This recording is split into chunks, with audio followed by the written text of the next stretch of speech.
صل على محمد وآل محمد.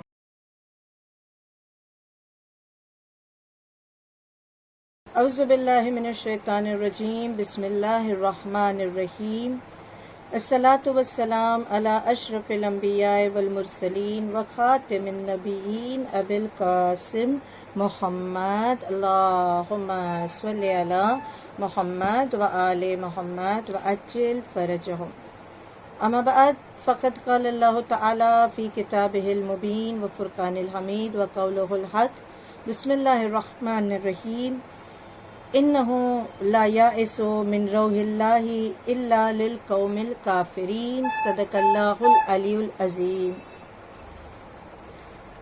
السلام علیکم ورحمۃ اللہ وبرکاتہ. شروع کرتے اللہ کے نام سے جو رحمان ہے، رحیم ہے، کائنات کا خالق و مالک ہے. خداوند عالم کے فضل و کرم سے ہم نے گناہان کبیرہ کا ایک ٹاپک شروع کیا تھا، اور اس ٹاپک میں ہم نے سب سے پہلا سب سے بڑا گناہ کبیرہ شرک کے ٹاپک کو کچھ حد تک ہم نے سمجھنے کی کوشش کی. اب ہم دوسرے گناہ کی طرف آگے بڑھتے. گناہان کبیرہ میں جو سیکنڈ نمبر پہ، جو سیکنڈ ورسٹ جو گناہ ہے، گریٹر سن ہے، دیٹ از یاس، مایوس، ڈسپیئر آف Allah's mercy.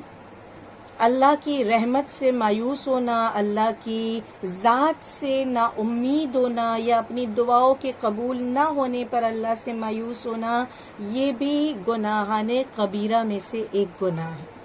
اور اس کا ذکر کلام پاک میں بھی ہوا ہے، جیسے جو آیت سرنامہ کلام لی سورہ یوسف آیت نمبر 87.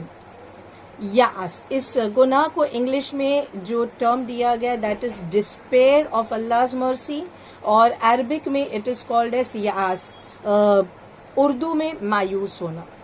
اور یہ لفظ قرآن مجید میں ہے، اور اس طرح سے ہے جو سورہ یوسف کی آیت نمبر 87 میں. بسم اللہ الرحمن الرحیم. انہ لا یائس من روح اللہ الا للقوم الکافرین. لا یائس من روح اللہ، اللہ کی روح سے، اللہ کی رحمت سے مایوس ہونا یہ کفر ہے. کوئی بھی اللہ کی رحمت سے مایوس نہیں ہوتا مگر وہ کہ جو کافر ہے. تو اس طرح سے اس کو ایک گناہ کبیرہ قرار دیا گیا ہے کہ تم اللہ کی رحمت سے، اللہ کی برکتوں سے، اللہ کی ذات پر یقین رکھنے سے مایوس نہیں ہونا.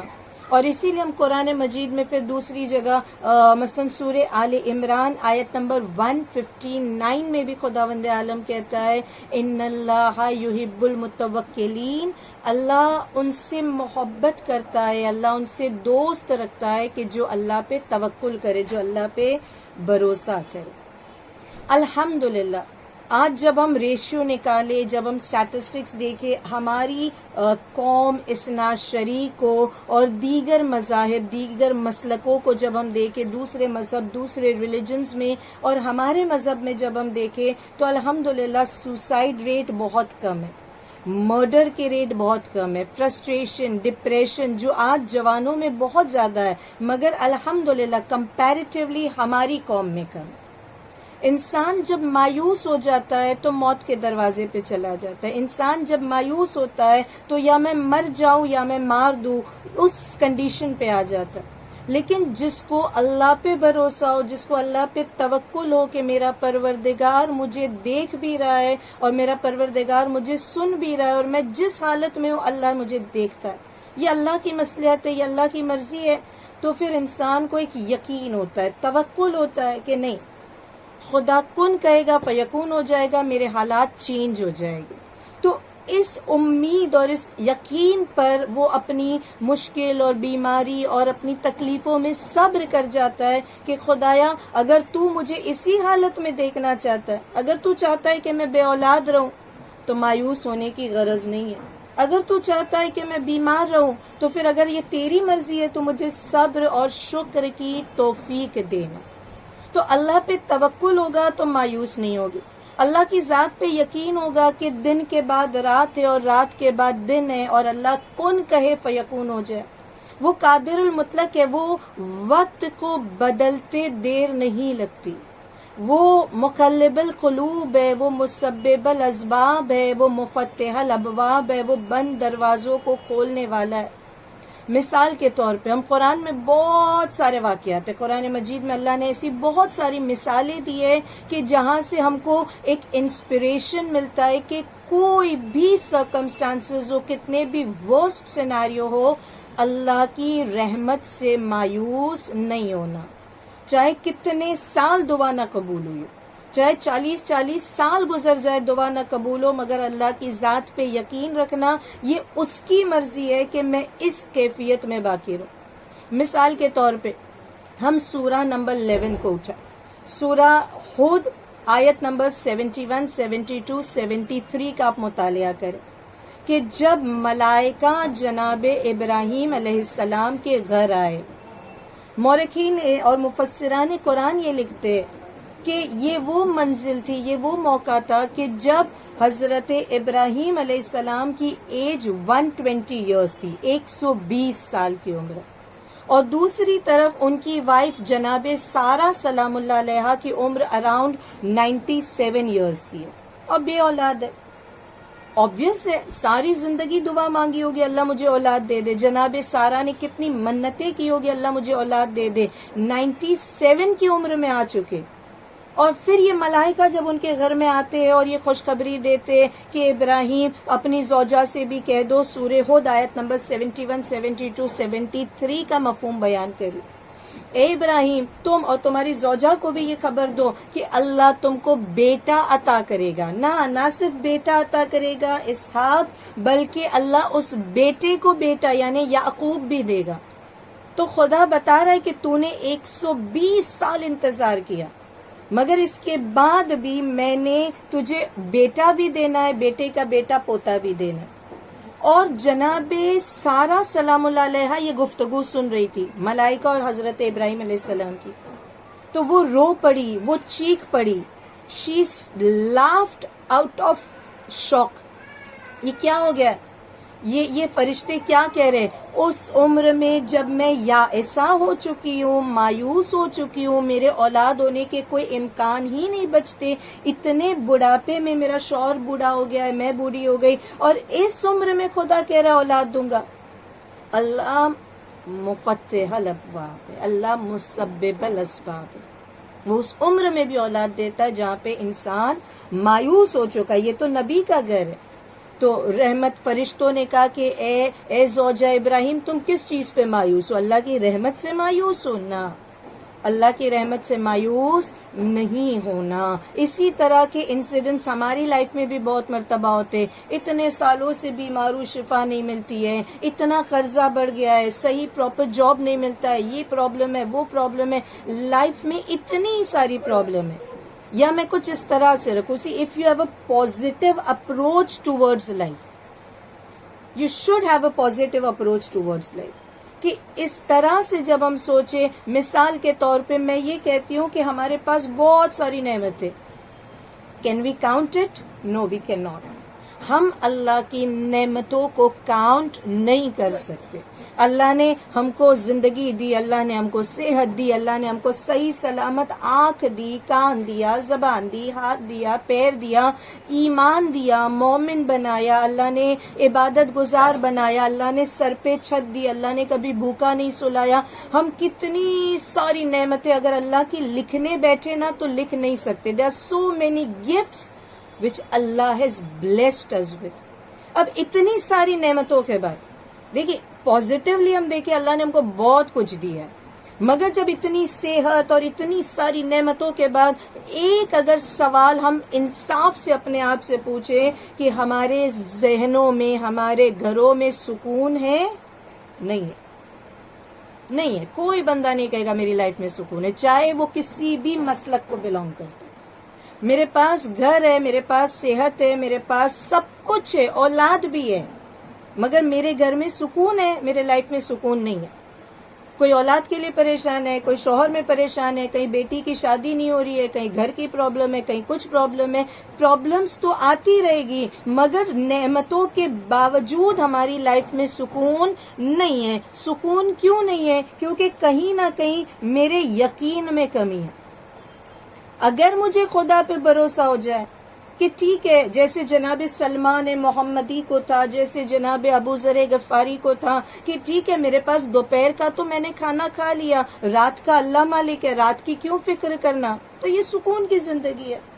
آج سکون سے سو جاؤ، کل کس نے دیکھا ہے اٹھے اٹھے نہ اٹھے اللہ کو پیارے ہو گئے. تو جب انسان کل کی فکر چھوڑے اور خدا پر توکل کرے تو لائف میں سکون آ جائے گا. ہم جب اپنی لائف کے فیوچر کے اوپر اتنا زیادہ فکر مند ہو جاتے، کل کیا ہوگا کیسے ہوگا، تو انسان کی زندگی میں سکون نہیں آتا. اللہ سے دعا مانگو تو سکون کی مانگو. یوم شہادت جناب سکینہ بنت الحسین علیہ السلام، بی بی جو درس دے رہی ہے، بی بی جس انداز میں، بلکہ اس سے پہلے ایک جملہ کہوں کہ قرآن مجید میں لفظ سکینہ کئی بار آیا، تقریباً 6 مرتبہ آیا. خود سورہ فتح میں، سورہ نمبر 48، سورہ فتح میں 2 مرتبہ لفظ سکینہ آیا ہے. آیت نمبر 4، آیت نمبر 18. آپ کے سامنے آیت نمبر 4 کا ترجمہ رکھو کہ اللہ جس کو چاہے، جس مومن کو چاہے، اس کے دل پہ سکینہ کو نازل کر دیتا ہے. اللہ سکینہ کو نازل کرتا ہے. کہاں نازل کرتا ہے؟ مومن کے دل پہ نازل کرتا ہے تاکہ اس کے ایمان میں اضافہ ہو جائے.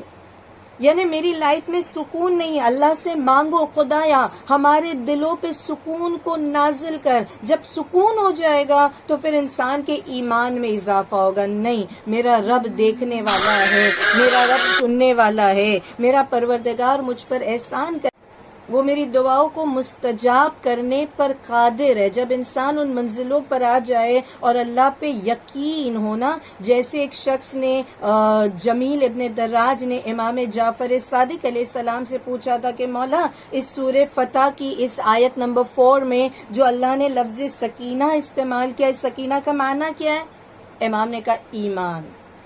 جب اللہ تیرے دل پہ سکون نازل کرے گا تو تیرا ایمان میں اضافہ ہونا، جو اسی آیت کے اندر ہے، تاکہ تیرا ایمان میں اضافہ ہو جائے. بس بی بی کی یوم شہادت ہے، بی بی سے ایک پیغام لے کر چلے. اتنے مظالم کم سنی میں برداشت کیے. وہ 4 سالہ عمر میں آپ یتیم بھی ہوئی، آپ در بدر بھی ہوئی، آپ زخمی بھی ہوئی، آپ نے تماچے بھی کھائے، آپ نے اتنی جو مظالم کی حد آپ نے برداشت کی، مگر بی بی کی زندگی مختصر سے ایک پیغام ہم لے سکتے کہ جناب سکینہ مایوس نہیں ہوئی. بی بی نے اتنے مظالم برداشت کیے مگر مایوسی نہیں ہے. جب زندان شام میں جناب سکینہ سلام اللہ علیہا کو یہ احساس ہو چکا ہے کہ اب میں زندہ نہیں رہنے والی ہوں، کیونکہ تمنا کیا تھی، ارمان کیا تھا کہ یہاں سے رہائی ملے گی، سب سے پہلے کربلا جاؤں گی، کربلا جا کے بابا کی فرش عزا بچھاؤں گی، ماتم کروں گی، گریا کروں گی، کربلا سے مدینہ جاؤں گی، فرش مجلس بچھاؤں گی. یہ ارمان جب شہزادی کا پورا نہیں ہوا، کہیں نہ کہیں ہم کو یہ سمجھ میں آتا ہے کہ بی بی مایوس نہیں تھی. ارمان منقطع ہو گئے، امیدیں ٹوٹ گئی، شکستہ دعائیں ہے، مگر نا امید نہیں ہے، کیونکہ جانتی ہے کہ میں چاہے زندان میں رہ جاؤں، میں چاہے قید خانے میں رہ جاؤں، مگر جو میری آرزو ہے کہ کربلا جانا ہے تو میری نیابت میں میرے بابا کے زائرین کربلا جائے گی، میری طرف سے میرے بابا کے زائرین سلام پیش کرے گے. میں اپنے بابا کو بے گور و کفن جلتی ہوئی زمین پر دیکھ کر آئی ہوں. ایک دن ایسا آئے گا کہ شاندار روضہ ہوگا اور کروڑوں کی تعداد میں زائرین میرے بابا کے روضے پر آئے گے. تو صحیح میں اپنے بابا کا مدینے میں فرش عزا نہ بچھا سکی. ایک دن ایسا آئے گا کہ بابا کے عزادار اللہ ایک ایسی قوم کو پیدا کرے گا جو میرے بھائی کا ماتم کرے گے، میرے چچا کا علم اٹھائے گے، میرے بابا کے نام پہ فرش عزا بچھائیں گے، ہماری پیاس کو یاد کر کے سبیلے سجائے گے۔ جناب سکینہ از دا بیسٹ رول ماڈل، اتنی مظلومیت کے باوجود بھی پازیٹیو اپروچ ہے، کہیں پہ مایوسی اور نا امیدی نہیں ہے۔ دعا کرتے اللہ اس کمسن شہزادی کا واسطہ، بنت مولا حسین کا واسطہ ہماری زندگی میں سکون عطا کر دے، ہماری مشکلوں کو آسان کر دے، ہماری دعاؤں کو مستجاب فرما، اور ہم سب کو جلد سے جلد جناب سکینہ سلام اللہ علیہا کے روضے کی زیارت نصیب فرما۔ وآخر الدعوانا ان الحمد للہ رب العالمین۔ اللہم صلی علی محمد وآل محمد وعجل فرجہم۔